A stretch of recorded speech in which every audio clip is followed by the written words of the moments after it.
What's up, YouTube? Okay, I have a little rant, and I'm probably gonna get off topic. And okay, don't be looking at my kitchen. Okay, I need to do dishes. I'm probably gonna get off topic, and I don't know. We'll see where this goes. Okay, um, I gotta make coffee. I can't get on this topic and not make coffee. Okay, here it goes, or not. Whatever. Uh, all this addiction is a disease, and then the people are saying addiction is not a disease. Can we just stop with all that dumb shit? Like, who gives a fuck? We got an epidemic going on. We got people that have addictions. They need help. A lot of addicts want help, but can't afford it or don't know where to go. Reason I know is because I used to be an addict. I was addicted to first the little pain pills like an Percocet. Then it got to where those just wasn't helping me.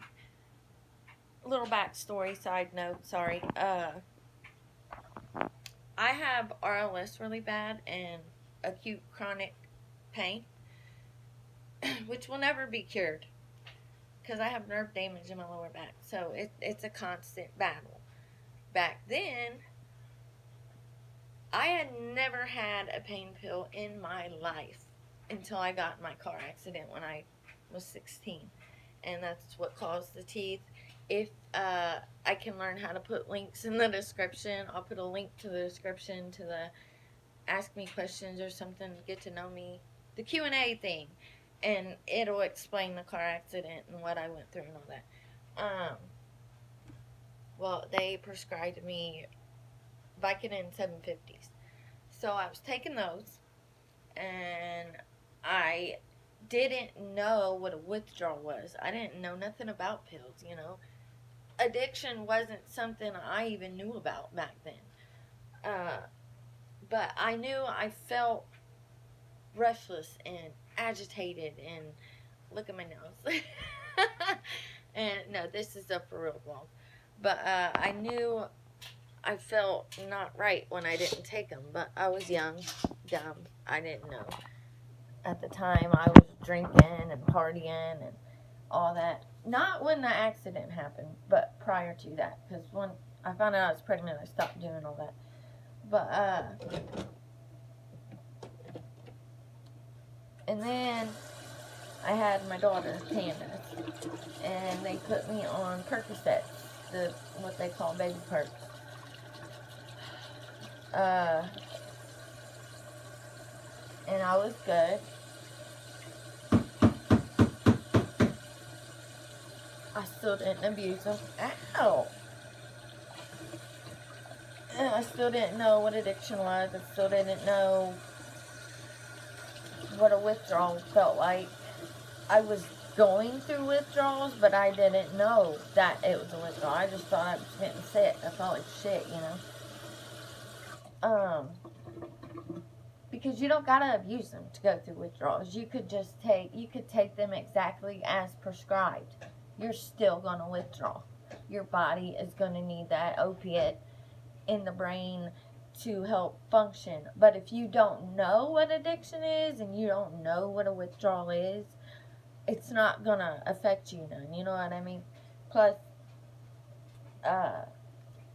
yeah. Then we moved out and we got our own place. Me and Candace's dad. And he would take pain pills because he said they give him energy. And then I started noticing when I take them, I get energy as well. But I still didn't abuse them. And then he went and got a prescription for Percocets. So then I was like, I can take one every now and then. I need to get the house clean. Pop a pill, get the house clean, and I felt great. Not even realizing that I was getting addicted doing this. So, I'm sorry, I'm trying to make coffee. Then I woke up one day and I was like really antsy, really agitated. And he was like, well, take a Percocet. And I'm like, well, why? And he was like, you're withdrawing. boom. That's when it happened. And I was like, withdrawing, what's that? And he explained it to me. And I looked it up and all that. And I was like, oh, okay, yeah, I am withdrawing. Still didn't realize addiction. I don't know if I'm just stupid and gullible. I don't know what it is, but I didn't realize what addiction was. I only, I grew up with my parents drinking and partying, so I knew drinking was alcoholism, but I still didn't know about addiction. And so I started taking them more and more because I was like, I don't want to feel like shit, I'm a mother, I'm a young mother, and I'm living on my own. I'm overwhelmed with shit. So I started taking them, and then it got to where we was spending, we calculated it, I believe we was spending like $1,500 a month on pills, because we would run out of his prescription and we would go buy them.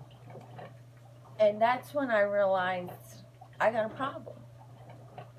But I don't know what to do to fix that. I don't know what to do to get through this feelings. Because the first day, yeah, you feel like shit.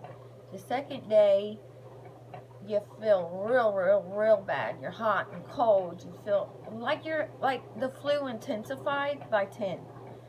That's what withdrawal feels like.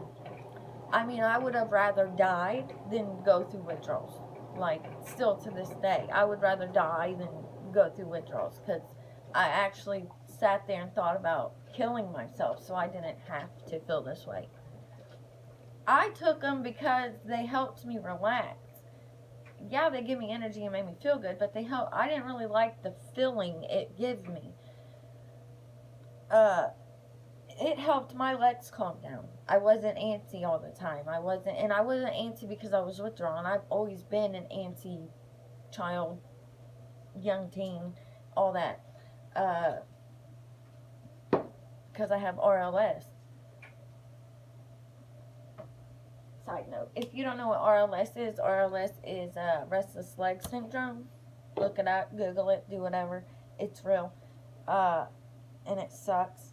And I have sciatica. Ow. And I have the acute chronic pain in my back, which won't never go away. Actually, I had went to the hospital because it got to where my brain had me thinking I was hurting worse than I really was. I know that now because I'm clean. I have over 10 years clean. Thank you. Round of applause. No, I'm joking. I don't want yeah. I'm proud of myself. I did it with help. And if it wasn't for the support of my family and friends, I would have never been able to do it. I wouldn't be able to continue to do it. Once you start setting goals and reaching them, and once you start making yourself feel good, that's a drug all in itself. Anyway, but that's how my addiction started, and I didn't even know what addiction was. So then, I guess this is going to be my addiction story. Then me and Candace's dad was going to get married in his mom and dad's backyard. Got the dress, had everything ready, and then his mom had lung cancer, and she was going through all that. Well, then her cancer got really bad, and so we postponed everything. She passed away. I was hella close to her. She was like my second mom and my best friend and my confidant. I went to her for everything. I took care of her while she was sick, and I would stay there because I knew she's always like, well, we spend the night so I can have the boys come over and spend the night, because I can't do it without help. So I would spend the night all the time, and so she could have her grandkids come over and spend the night. Plus Candace was there. And then she passed away, and I just, didn't give a crap. I knew I had to stay strong emotionally and mentally for Candace, but I just was just like, I can't do this. I was going through addiction that whole time, and I didn't even know it. And then me and Michael split up. I don't want to use names. Me and Candace's dad split up, and I got with Anthony's dad. And I always bought stuff off of Anthony's dad. So then then at that point I was past the little Percocets, Vicodin. I was into the Opanas and Oxycontin and Roxy's and stuff like that. Opanas were expensive as fuck. I was paying like $60, $70 for one pill that would barely get me through the day. And an Opana has the same effect as heroin. And I never shot any drugs. I snorted all my drugs. Then somebody said, well, why don't you do heroin? It's only $10 a cap. You could get 6 caps for what you pay for one Opana. So I was like, okay. So I tried that. This was right before I found out I was pregnant with Anthony. And I absolutely loved it. It was like an Opana high intensified. And that was just snorting it. I never shot it because I was scared to death to do that. But while I was getting high, literally while I was chopping the pill up, getting it ready to snort up lines, I would pray to God and cry, like, please, I don't want to do this no more. Like, I'm tired of always chasing this high, and I'm tired of having to have something until I can get up and go outside and play with my daughter or go to church with my dad and all that. Like, I had to be high or I wasn't doing nothing but laying in bed all day. That's it, because I was sick as could be. And when I was dope sick, I'd still lay there and I'd pray to God, please kill me or help me figure out a way out of this. Well, I went to buy some dope from a dope dealer, and he was telling me about Suboxone and this little Suboxone thing they were doing, and I was like, what's Suboxone? So he told me about it, and he sold me one. He said, here, try it. So I was like, okay. So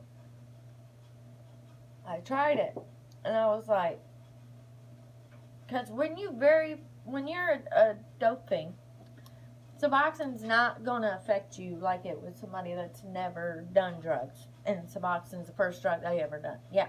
The Suboxone's going to do you like heroin would. But for me, somebody who's been an addict, didn't make me high. It made me feel normal. New normal. I'll never feel like I did before I ever started drugs. Never. I'll never feel that way. This is my new normal. And I was like, wow, like, I could take this and not have to do drugs. Like, I would take one, and it would last all day. I wouldn't think about drugs. I wouldn't want drugs. I didn't have to go out and buy any more drugs. I was able to do whatever I wanted. Spend time with my daughter, clean the house, just with one strip of Suboxone. So I was like, where are you getting these from? So he told me, and I went to the doctor. I didn't go while I was pregnant because I didn't think they would prescribe it to me while I was pregnant. Even though I find out after the fact they would have. They would have just given me something called, OMG, how did I forget the name? Subutex. It doesn't have the opiate blocker in it. Because I guess the opiate blocker is what would affect the baby or something. I don't know. And so I was buying them off the streets until after I had Anthony. And I would only take small amounts every day just to help me. And then I had Anthony. And then I went to the Suboxone doctor and got prescribed them. And yes, with the help of Suboxone, I was able to stay sober, stay off the drugs. And I know a lot of people say, well, you just traded this drug for that drug. You're still an addict. No. Yeah, I'll always be an addict. Always. For the rest of my life. But I'm not addicted to Suboxone. I could go without them. It's not something where I feel like if I don't have it, I feel like I'm going to die. Or I got to go steal money so I can go get them. Or I don't abuse the prescription. But, yeah, so that's my drug story. Been clean since 2010, so almost 10 years. Yeah, I'm very proud, and I've come a long way. I went from living out in Mills, not working, unable to provide for my kids, having to ask everybody to help me get this and that for them, and to I am a department manager at Walmart, been there 6 years. I live on my own. I'm able to support my kids. I'm able to get them stuff. And like, I'm living paycheck to paycheck and struggling. It's rough, but I'm doing it. And I'm doing it sober. And I'm doing it for myself. I'm doing it because I can. And any addict can get clean if they want. But you can't get clean for them. You can't make an addict get clean. They have to want it. They have to want it. If they don't want it, you can do everything you can for them. It's not going to work. They're still going to go back to it. So I used, because it helped my RLS and my chronic pain. Some people use because they absolutely just love that feeling it gives them. Other people use because they've had a very traumatic life. And taking drugs numbs that pain they feel from all that. And they don't want to feel because it's easier not to.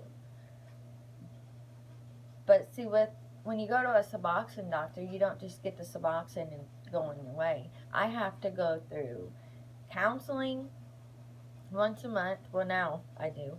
There's counseling once a month, and I see the doctor once a month. But you go through like intense.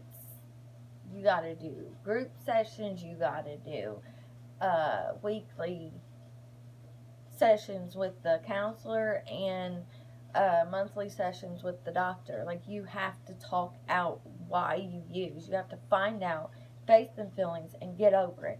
Like, you know, they help you see why you was addicted, and they help you get past that and deal with it and learn how to process your emotions without drugs. So it's more than just getting that prescription and going on about your day. I think a lot of people think that's what happens, but it's not. You go through intense therapy to deal with why you was an addict. And yeah, so that's my addiction story. Ta-da, I used to be an addict. I don't know if any of you even knew that. Well, some of the comments from these rude folk be like, are you on drugs? No, not anymore, but thanks. I'm high on life. Like, it's just, yeah. So, being an addict or junkie, doesn't always mean you're sticking a needle in your arm. I not one time ever stuck myself to do drugs, ever. I snorted all my stuff. Yeah. And I thank God every day that I quit, because I quit right when all the bad drugs started going around, the laced heroin with fentanyl and all that junk, and it's killing my whole generation off. It's literally killing everybody I grew up with. And it's sad, but what are you going to do? I would like to be a sponsor for people, but like, that's my goal. I want to be a drug counselor, but I got to get an associate's degree and all that, and I'm just horrible at procrastinating and not doing it. And I want to be a drug counselor and a YouTuber, and that's hard. That's a lot of work. And on top of my full-time job and being a mom, it's really hard. But I'll do it one day. You'll see me be a full-time YouTuber, and I'm still working at Walmart part-time, and actually I might quit, but you know, and being a drug counselor. So yeah, a lot of people need to educate themselves on addiction. You don't know what you think you know. You just know, I don't know, you're just ignorant to it. You don't know. You're judgmental. You don't have an open mind. You gotta have an open mind when it comes to addiction. Uh, so yeah, that's my addiction story, and it's a 20-minute video. Oh my gosh, and y'all might not care, and yeah, but I just thought I'd share it because I was on Facebook, and there was a post that addiction is not a disease, and I'm just like, does it really matter? We're having an addiction epidemic, a heroin epidemic, and that's all you care about. Like, is to try to make people believe that addiction is not a disease. Who fucking cares? Just shut up about it and do something about it. Quit fucking wanting to fight over petty, stupid things. Whether you think it's a disease or not, it needs dealt with. It needs fixed. You need to better understand it. You need to stop thinking that these people are just junkies and they chose to do it. I didn't even realize I had an addiction until 2 years into it. Then I knew I have a problem. I was ignorant to it, I guess. I didn't know what addiction was.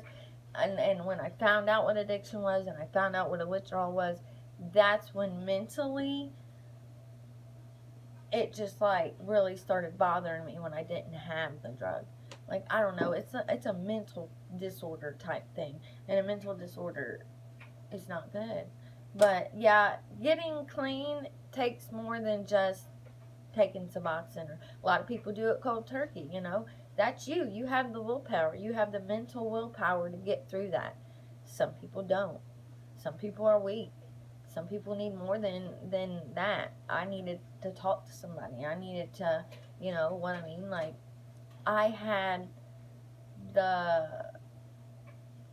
my kids to live for. I wanted to do better for them. I didn't want them to grow up with a junkie mom. And I knew once I tried that heroin, it was going to get out of hand, and I was going to start thieving and doing things, and that's when I knew, nope, I got to quit. I got to quit. I can't be dope sick taking care of a newborn baby and a 5-year-old. I can't do that. And I refuse to steal from anybody. I won't do it. I will manipulate and lie to get you to give me money, but I will not steal it. No. I never one time ever stole, ever. Because I always told myself I will never stoop that low, ever. If I do, then, yeah. But thank you. Don't forget to like, subscribe, and share. And sharing's caring. And let me know in the comments what you think. And maybe I'll do some more story times. I don't really have an interesting life. And, yeah. But I seen that, it irritated me, and I thought, I'm going to make a vlog about my addiction. So, yeah, peace, love you. Don't forget to like, subscribe, and share, because sharing is caring. Mwah!